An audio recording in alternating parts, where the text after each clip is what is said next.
¿Eres de aquellos que aman las historias de amor y sienten que toda madrastra es un símbolo del mal? ¿O acaso sientes que la belleza es tan banal que al encontrar un referente superior hierve en envidia? Bueno, si no te pierdes ninguna teleserie y lloras a mares con historias de amores imposibles, te invito a que tomes tu pañuelo, prepares tus conductos lagrimales y saques el helado del congelador, porque hoy día te contaré el mito de Eros y Psique versus Afrodita, una historia de amor imposible.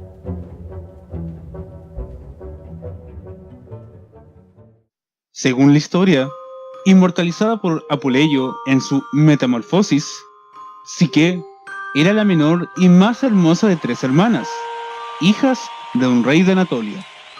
Tan hermosa era que sus conciudadanos y un buen número de extranjeros acudían a admirarla. Incluso dieron en compararla con la propia Afrodita, y no advirtieron que, al descuidar los ritos debidos a esta diosa, tal vez estaban atrayendo sobre la bella y bondadosa joven un destino funesto. Afrodita, celosa por su belleza, envió a su hijo Eros para que le lanzara una flecha que le haría enamorarse del hombre más horrible y ruin que encontrase. Por su lado, Psique, con el correr del tiempo, fue conociendo el precio amargo de su hermosura. Sus hermanas mayores se habían casado ya, pero nadie se había atrevido a pedir su mano. Al fin y al cabo, la admiración es vecina del temor. Sus padres consultaron entonces al oráculo, y respondió: a lo más alto la llevarás del monte, donde la desposará un ser ante el que tiembla el mismo Júpiter.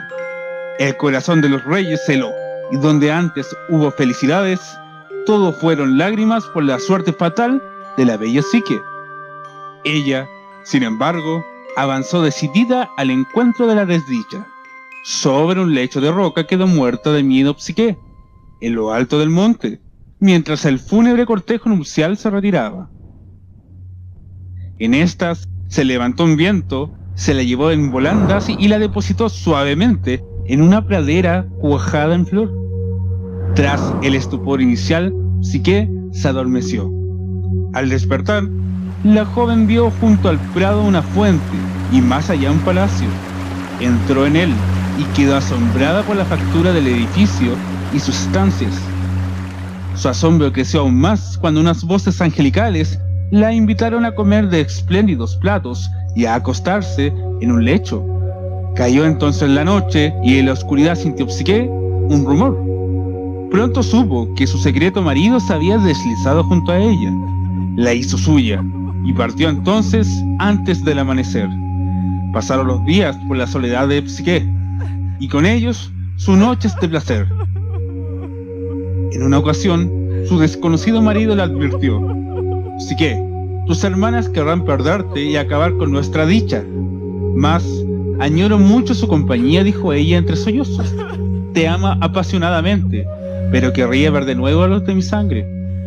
Sea, contestó el marido, y al amanecer se escurrió una vez más de entre sus brazos. De día aparecieron junto al palacio sus hermanas y le preguntaron, envidiosas, ¿quién era ese rico marido? Ella titubeó, dijo que un apuesto joven, que ese día andaba de casa, y, para callar su curiosidad, las colmó de joyas. Poco antes de que anocheciera, Psique tranquilizó a sus hermanas y las despidió hasta otra ocasión. Con el tiempo, y como no podía ser de otra forma, Psique quedó encinta. Pidió entonces a su marido que hiciera llegar a sus hermanas de nuevo, ya que quería compartir con ellas su alegría. Él rezongó, pero, tras cruzar parecidas razones, acabó accediendo. Al día siguiente llegaron junto a su palacio sus hermanas, felicitaron a Psique, la llenaron de besos y de nuevo le preguntaron por su marido. ¿Está de viaje? ¿Es un rico mercader? ¿Y a pesar de su avanzada edad? Psique se sonrojó, bajó la cabeza y acabó reconociendo lo poco que conocía de él, aparte de la dulzura de su voz y la humedad de sus besos. Tiene que ser un monstruo, dijeron ellas, aparentemente horrorizadas. La serpiente de la que nos han hablado. Has de hacer, Psique, lo que te digamos o acabará por devorarte. Y la ingenua asintió. Cuando esté dormido, Dijeron las hermanas: coge una lámpara y este cuchillo y córtale la cabeza. Enseguida partieron y dejaron sumida a Psique en un mar de turbaciones. Pero cayó la noche, llegó con ella el amor que acostumbraba y, tras el amor, el sueño. La curiosidad y el miedo tiraban a Psique, que se revolvía entre las sábanas. Decidida a enfrentar el destino, sacó por fin debajo de la cama el cuchillo y una lámpara de aceite. La encendió y la acercó despacio al rostro de su marido dormido. Era el propio dios Eros, y joven y esplendoroso. Unos mechones dorados acariciaban sus mejillas, en el suelo el carcaj con sus flechas. La propia lámpara se avivó de admiración. La lámpara, sí, y una gota encendida de su aceite cayó sobre el hombro del dios, que despertó sobresaltado. Al ver traicionada su confianza, Eros se arrancó de los brazos de su amada y se alejó mudo y pesaroso. En la distancia se volvió y dijo a Psique: llora, sí, yo desobedecí a mi madre Afrodita desposándote. Me ordenó que te venciera de amor por el más miserable de los hombres, y aquí me ves. No pude yo resistirme a tu hermosura, y te amé. Ahora el castigo a tu traición será perderme. Y dicho esto, se fue. Quedó Psique desolada y se dedicó a vagar por el mundo buscando recuperar, inútilmente, el favor de los dioses. La cólera de Afrodita la perseguía. La diosa finalmente dio con ella. Menospreció el embarazo de la joven, le dio unos cuantos sopapos y la encerró con sus sirvientas soledad y tristeza. Cuando Psique se da cuenta de lo que ha hecho, ruega a Afrodita que le conceda recuperar el amor de Eros. Pero la diosa, rencorosa, le ordena realizar 4 tareas, casi imposibles para un mortal, antes de recuperar a su amante divino. Afrodita entonces tomó granos y semillas de maíz, cebada, mijo, girasol, chícharo, lenteja y frijoles, las mezcló en un solo montón y dijo: no concibo que una sirvienta tan hedionda como tú pueda atraer algún amante. Por lo tanto, demuestra tu capacidad. Clasifica las semillas, aparta los granos según su especie y fíjate que la tarea esté finalizada para esta tarde. Así que, estupefacta y sobrecogida ante semejante tarea, se sentó en silencio, pero una tropa de hormigas la ayuda, y de esta manera pudo cumplir con el mandato y mostrar a Afrodita, que regresó de una fiesta de bodas, adornada y perfumada, que había terminado lo que se le ordenó. Afrodita comentó: esto no es obra tuya, vil plebeya, no es el trabajo de tus manos, sino de aquel cuyo corazón conquistaste para tu propio sufrimiento, sí, y también para su dolor. Entonces las hormigas, las pequeñas hormigas que habitan los campos, entendieron la dificultad de tan descomunal tarea. Se apiadaron con dolor de la novia del gran dios y después de haber distribuido el resto de las semillas y apartado los granos, desaparecieron de su vista. Apenas salió la aurora del cielo, Afrodita llamó a Psique y le dijo: ¿ves ese grupo allá a lo lejos?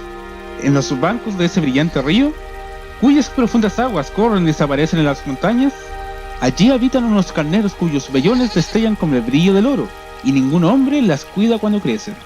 Te ordeno tomar un mechón de su preciosa lana, y tráemelo con prontitud. Psique fue hacia allá, y sintiéndose incapaz de cumplir con su tarea, pensó que lo mejor sería lanzarse al río desde el acantilado para no sufrir más. Pero un verde junco, que se hallaba a la orilla del río, murmuró gentilmente en su oído, con esta melodiosa profecía: no ensucies mis sagradas aguas arrojándote en ellas. No te acerques a esta hora a esos terribles carneros, pues ellos, por el bendito calor del sol, no solo adquieren fuerza, sino que una violencia salvaje se apodera de tal manera en ellos que sus afilados cuernos y duras frentes se tornan como piedras. Algunas veces, incluso, ventilan su furia con mordidas venenosas para destruir a los hombres. Espera hasta el atardecer, cuando el calor del sol haya disminuido y las bestias, con la suave brisa del viento, se preparen para dormir.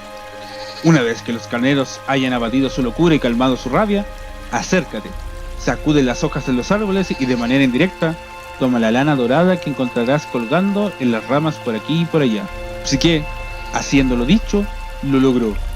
Afrodita, levantando la ceja con una amarga sonrisa a sus labios, dijo: yo estoy muy consciente de quién es el autor secreto del éxito en tus pruebas, pero ahora te impondré una tarea tan difícil que revelará si tienes un corazón valiente y eres prudente, más allá de la prudencia de la mujer.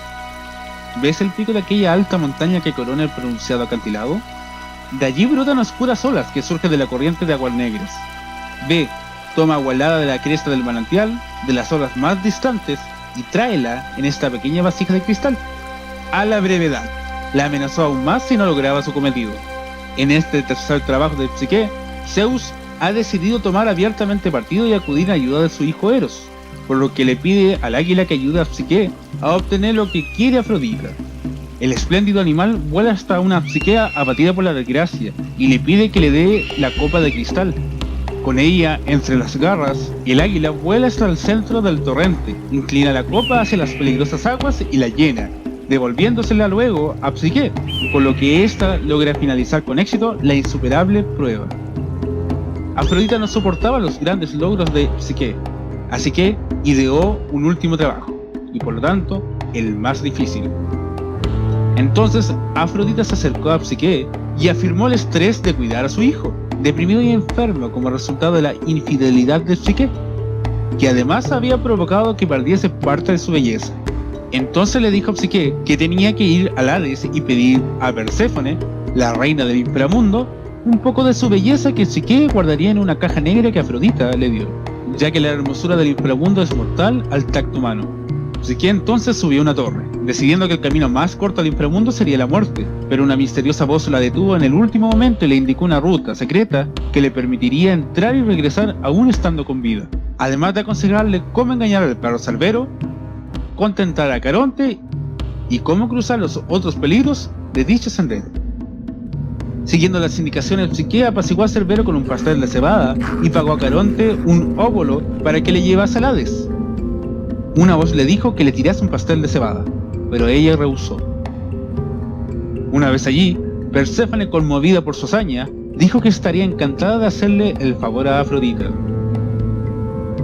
Una vez más pagó a Caronte y le dio el otro pastel a Cerbero, para poder volver. Así que entonces abandonó el inframundo y decidió abrir la caja y tomar un poco de belleza para sí misma, pensando que si hacía esto, Eros la amaría con toda seguridad. Para su sorpresa, del interior brotó un sueño estigio. Eros, que le había perdonado y seguido en secreto por su aventura, voló hasta su cuerpo y limpió el sueño de sus ojos, suplicando entonces a Zeus y a Afrodita su permiso para casarse con Psique. Estos accedieron y Zeus hizo inmortal a Psique. Afrodita, olvidando sus rencores, bailó en la boda de Eros y Psique, y fruto de su unión tuvieron una hija llamada Edone, la personificación del placer sensual y el deleite. Ojalá les haya gustado el video y los invito entonces a dar like, suscribirse y comentar por si quieren seguir viendo videos así. Esto fue Logomaquia.